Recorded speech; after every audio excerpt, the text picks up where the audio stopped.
Jæja, komið sunnudagurinn 11. og stekkjastur kemur í nótt. Við skulum hella okkur í dagatalið.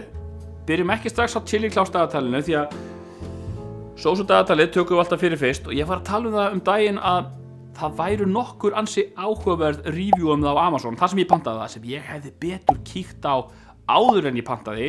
Þannig að áður við förum í alvöru stöfið, chili claus dagatalið, þannig að ég gefi þessu dagatali mína fallengun.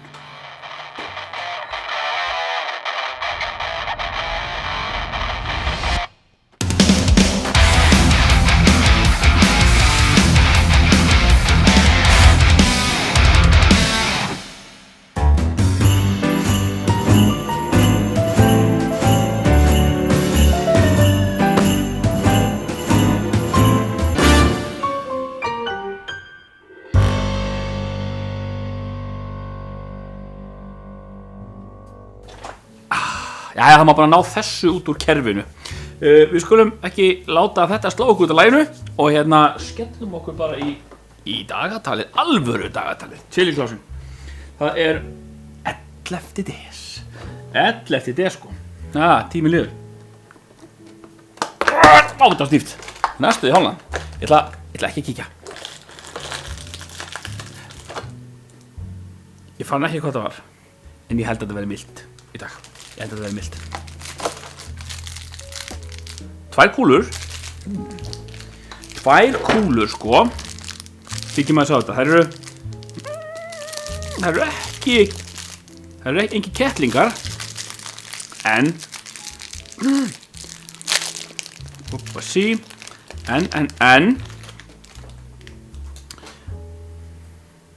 Sko. Sjá þær. Náða, svona eru þær. Leif ykkur að sjá þetta. Já, þær eru ekkert svaklega grófar. Þannig að ég ætla að skjóta þetta 729. Sem fínt, því að gerðar var svolítið sterkur.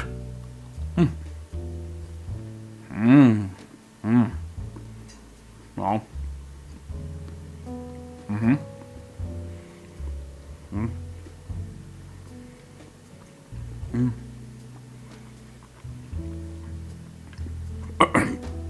Ég finn sterka bragðið. Smá síðan í háls. Ljúffengt. Þetta. Hvað svo sem þetta er, þá er þetta sko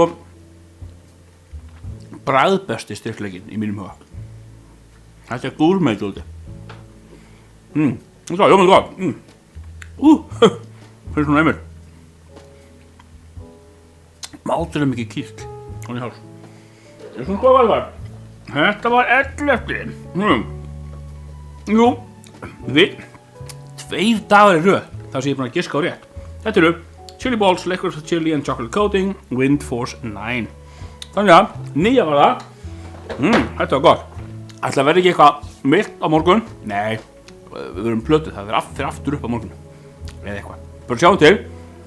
Á morgun þurfum við bara að treysta á jólasveinana til þess að redda okkur held ég. Annars verðum við sitja uppi með bara chili claus. Ekki það að það sé slæmt. Takk fyrir að fylgjast með. Sjáumst á morgun.